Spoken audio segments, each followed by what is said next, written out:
Shalom Uvracha, bienvenue à tous. On va voir ici, on va parler du Gan Eden, on va parler aussi du Gehinnom. Donc je préviens, il y a des passages un peu durs, qui risquent d'être un peu effrayants, mais il faut savoir que c'est des choses qui existent et que celui qui fait la Torah, qui fait les mitzvot, et ben Akadosh Baruch Hu, il le protège, il le sauve, et on va voir comment et de quelle façon.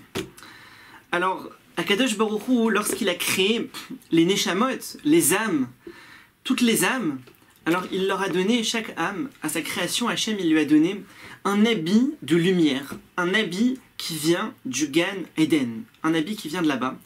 Et la Neshama, l'âme, elle habite là-bas, elle habite au Gan Eden, elle vit là-bas, elle profite de la lumière d'Akadosh Baruch Hu, elle est la plus heureuse au monde. Et on lui donne bien sûr une part dans ce monde futur qui est le Gan Eden. Et c'est ce qui est dit, ce que nos sages nous disent, Kol Israël yeshlaem chelek le'olam haba. Chaque juif, il a une part au monde futur. Maintenant, ça veut dire on a une part, elle est là. Mais est-ce que quelqu'un il va mériter d'y accéder? C'est autre chose. Parce que si quelqu'un il fait pas ce qu'il faut dans ce monde-ci, il méritera pas d'y accéder. Et qu'est-ce qu'on en fait alors de cette part? Eh ben, son voisin qui était tzadik, qui a été un grand tzadik, eh ben, il récupérera sa part à lui et la part de son copain qui a été raja. Ce serait l'exemple d'un mariage. Quelqu'un il est invité à un mariage, donc il a sa place, il a son repas, c'est son endroit. Maintenant, est-ce qu'il va réussir à arriver au mariage ou pas? C'est une autre question. S'il n'arrive pas, c'est possible que celui à côté, il lui mange aussi, il va manger son plat et le plat de son camarade qui n'était pas là. Donc c'est le même principe. Et là, la Neshama, elle est heureuse, elle est bien là-bas. Ils viennent deux anges et ils lui disent « Tu descends, tu t'en vas d'ici !» Alors la Neshama, elle est effrayée, mais comment ça je m'en vais d'ici? Pourquoi? Je suis bien ici, je veux pas. Et en fait, on verra dans la suite que ces deux anges sont en fait le Yetzeratov et le Yetzerara. Et la Neshama, elle veut pas, elle dit pourquoi? Où est-ce que je vais? Alors les deux anges, ils lui disent, et Akadosh Baruch Hu ici, il lui dit à l'âme, il lui dit Lech lecha me'artzera. Va-t'en de ta terre, de cette terre-là, tu étais au Gan Eden jusqu'à présent, va-t'en.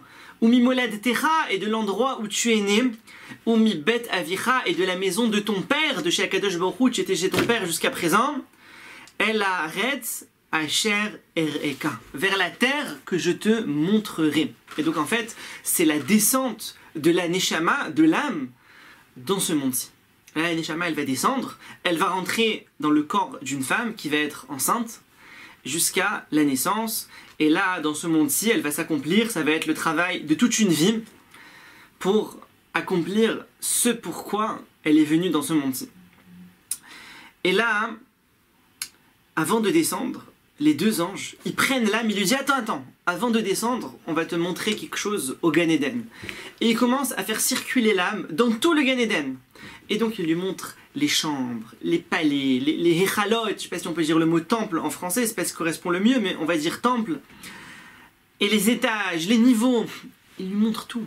Et l'âme, elle est... Je ne savais pas qu'il y avait des choses comme ça au Gan Eden, c'est encore mieux que là où je suis maintenant. Il lui montre tout ça.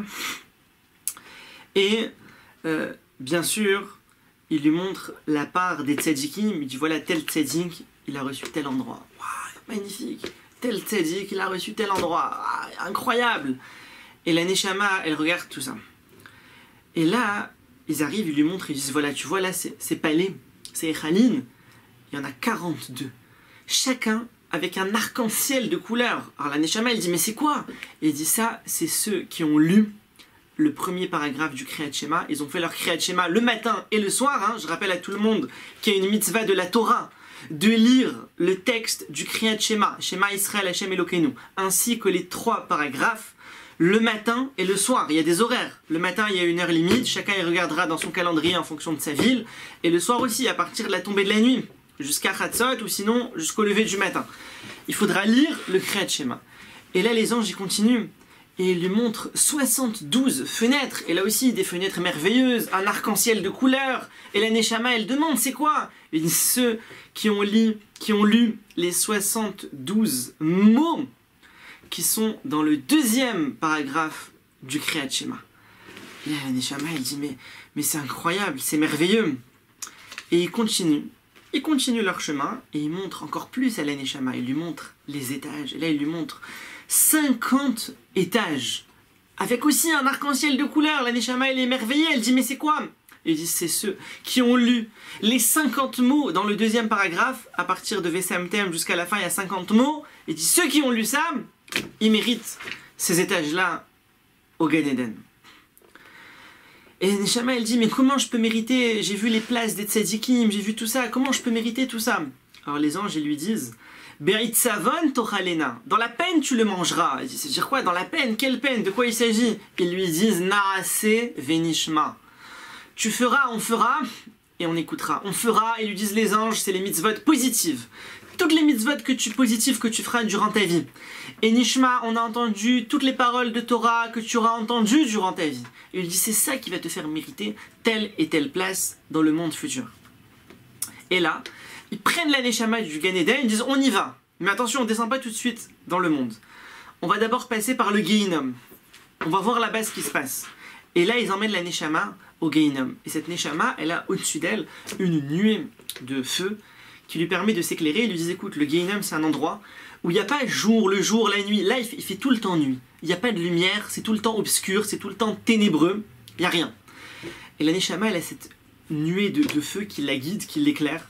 Et elle passe, elle voit des endroits affreux. Elle voit 42 temples, en quelque sorte, qui sont en parallèle des 42 qu'on avait vus au Gan Eden, mais cette fois-ci au Gehinom, cette fois-ci des choses affreuses, des choses horribles. Et la Neshama, elle se promène, elle voit tout ça là-bas. Et il lui montre le Lahat, Acherev Amitahapechet, il nous dit le Zohar, l'épée de feu, le glaive de feu qui se retourne et qui punit les Rechaim, et les Klavim Arzenefesh, les chiens, toutes sortes de démons qui ont une apparence de chiens et qui effraient les âmes qui passent, Lo Yadon Siva, qui ne sont jamais rassasiés. Toujours, ils veulent encore effrayer, encore effrayer, encore effrayer. Et Neshama, elle voit tout ça, c'est terrorisant, c'est affreux. Et là, elle voit aussi les 62 portes qui sont aussi ténébreuses en parallèle des 62 autres fenêtres, pardon, pas portes, fenêtres, en parallèle de ce qu'elle avait vu au Gan Eden. Et dans les 42 temples, elle voit, entre guillemets temples, hein, c'est pas le vrai mot, mais elle voit là-bas les Rechaim attachés avec des chaînes, attachés à leur cou, attachés au niveau des mains, au niveau des pieds. Et toutes ces chaînes, elles sont reliées aux 72 fenêtres. Là-bas, elles sont clouées. Et elle entend les Rechaim en train de crier « Malheur à nous, malheur à nous !» Quoi? Qu'est-ce qui se passe? Il dit « Parce que dans ce monde-ci, quand on était en bas, c'est des Rechaim qui ont vécu dans ce monde-ci et qui maintenant sont morts. » Et ils disent « On a recherché, on a poursuivi les vanités de ce monde-ci. Les futilités, des choses qui n'ont mené à rien. » Au lieu, il dit, des loazelna, les vateknesiot, on n'a pas été dans les synagogues, dans les maisons d'études, on n'a pas été là-bas, malheureusement, on a été dans d'autres endroits. Et on n'a pas lu le Kriyat Shema, et on n'a pas étudié, il dit, malheur à nous, malheur à notre âme. Et donc là-bas, ils se plaignent, et ils souffrent des terribles souffrances, et là-bas, le maître de prison, qui est en fait le ministre du Gehinom, et bien lui, là-bas, il est chargé de s'occuper d'eux, de leur faire purger leur peine. Et donc là-bas, la Neshama, elle arrive. On lui montre aussi donc les 72 fenêtres, hein, mais cette fois-ci des fenêtres de ténèbres, d'obscurité. Et là-bas, hein, d'autres Rechaim attachés aussi à ces fenêtres. Et là-bas, les portes ne sont pas des portes, ce sont des trous. Il nous dit le Zohar, ce sont des formes de trous. Les Rechaim rentrent dedans, ils crient, ils disent malheur à nos pieds, leurs pieds sont happés dans ces trous. Et ils disent malheur à nos pieds qui ont poursuivi les vanités de ce monde-ci, qui n'ont pas marché vers les synagogues, marché vers les maisons d'études. Et arrivés là-bas, les Rechaim, leurs mains, certains d'entre eux, leurs mains sont attachées avec des chaînes qui sont clouées aux mezuzot des portes. Et ils disent malheur à ces mains qui sont attachées, qui n'ont pas voulu attacher les lanières des téphilines, qui n'ont pas voulu faire la mitzvah et attacher les lanières des téphilines, et maintenant ces mains sont attachées comme ça avec des chaînes et reliées aux mezuzot des portes. Et donc là-bas les anges, ils lui font visiter à cette âme-là tous les recoins du Gehinom. Et on lui dit voilà, on lui dit sache que le Gehinom c'est un endroit où tout le monde passe. Tout le monde, oui, même les tzadikim. Comment c'est possible? Il dit tout le monde passe. Mais sache que les tzadikim, alors leur passage il est très bref, et pour certaines raisons qu'on va voir tout de suite, et Akadosh Baruch Hu les fait sortir très vite. Asagvehu, je l'élèverai, je le sortirai du Gehinom, qui adar Shemi, car il a connu mon nom. Il m'a reconnu, il m'a connu, et il m'a reconnu dans ce monde-ci. Il a fait, Akadosh Baruch Hu, il a fait ce qu'il fallait faire, il a su qu'Akadosh Baruch Hu, on était là pour le servir, il dit je le sortirai de là-bas. Mais alors qu'est-ce qu'ils font là-bas les tzadikim? Alors il y a deux raisons qui sont ramenées, en vrai il y a énormément d'autres raisons, mais on va en citer deux. Premièrement, ils sont là-bas parce que si jamais il y a un rachat, qui en fin de vie a voulu faire teshuva. Il a voulu commencer à mettre les tefillin, à faire ses brachot, à aller à la synagogue, à étudier. Il avait voulu, mais malheureusement, il n'a pas pu. Il n'a pas pu parce que trop difficile, parce que plus de force, parce que trop vieux, parce que plein de choses. Mais au moins, il a eu dans sa tête des pensées de teshuva. Donc le tzaddik va descendre au Gehinnom et il va l'aider à remonter, à sortir beaucoup plus vite que s'il n'avait pas eu ces pensées de teshuva. Et deuxième point, eh ben, dans n'importe quelle mitzvah, même le plus grand tzaddik, il peut y avoir une partie qui a été mal faite, ou bien elle a fait la mitzvah avec une mauvaise intention, quelque chose, une très petite partie, ça peut être une partie infime qui n'a pas été fait comme il faut, et donc ça nécessite un petit nettoyage au Gehinnom. Et les deux anges lui disent, écoute, maintenant voilà, tu as vu le Gan Eden, tu as vu le Gehinnom, ils disent, sache que quand tu vas être dans ce monde en bas, chaque mitzvah que tu fais, elle monte devant Akadosh Baruch Hu, elle arrive et dit voilà, moi je suis telle mitzvah, c'est David, par exemple, je dis David, c'est David qui m'a fabriqué, qui m'a créé, il a fait cette mitzvah-là, je suis la mitzvah de David. Akadosh Baruch Hu prend tout de suite un ange, il l'assigne à cette mitzvah, il dit voilà, tu es l'ange responsable de cette mitzvah qui a été créée par David, tu es l'ange de David. Et cet ange-là, il va être là pour protéger David. Si David doit faire un passage au Gehinnom, alors il sera là pour le protéger, pour atténuer ses souffrances, pour l'aider à s'en sortir, et ainsi de suite sur chaque mitzvah. Il dit voilà, moi je suis la mitzvah de Yitzhak, je suis la mitzvah de Avraham, j'ai été créé par lui.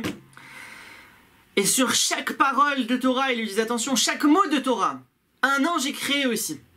Quelqu'un il étudie 1 heure, en 1 heure il a dit 1000 mots, il a 1000 anges de Torah qui sont créés, qui sont là pour le servir, pour le protéger, pour le défendre. Comme il est écrit dans le pasuk, Kimal Achav Yetzavelach, parce qu'Hachem il ordonnera à ses anges, Lishmorcha Bechol Derachecha, de te garder dans tous tes chemins. Et là, les deux anges lui disent voilà, est arrivé le moment, tu vas descendre sur terre, et donc il descend, et donc il est dans le ventre de la mère, 9 mois de grossesse. Pendant ces 9 mois, il ne s'ennuie pas. Pendant ces 9 mois, le Malach Hatov, donc l'ange du Yetzer Hatov, lui apprend et lui enseigne toute la Torah. Toute la Torah, il apprend tout. Et on le fait jurer. On lui dit, tu vas jurer que tu seras un tzaddik et que tu ne seras pas un rachat. Et la Neshama, elle jure. Il dit, je jure, je promets, je serai un tzaddik et je ne serai pas un rachat. Et puis on fait descendre la Neshama dans ce monde-ci. Et là, au moment de l'accouchement, alors l'ange, il attrape le bébé par le cou. Il l'attrape fort. Et il lui fait oublier toute la Torah qu'il a appris. Et il lui tape sur la bouche. Et c'est le fameux signe qu'on a entre le nez et la bouche. Et bien ce signe-là, c'est le doigt de l'ange qui a frappé et qui lui a fait oublier toute la Torah qu'il a étudiée dans le ventre de sa mère. Et là, à ce moment-là, il sort, il arrive dans ce monde-ci, et puis là, c'est à nous de jouer. C'est à lui de jouer, c'est à nous de jouer, c'est à nous de faire ce qu'il faut faire. Et donc, on prie Hachem Yiratzon qu'on puisse chacun accomplir ce pourquoi on est venu dans ce monde-ci, et accéder à notre part future dans le monde, dans le Gan Eden. Et d'ailleurs, vous savez, il y a même dans la Hamida, il y a un passage où on prie, dans certains livres c'est imprimé, on dit à Hachem, si jamais on s'est mal comporté, et que notre part au Gan Eden, malheureusement, c'est un autre tzaddik qui l'a pris. Alors au moins que ce soit un tzaddik, qu'il soit un tzaddik. Oh, oh,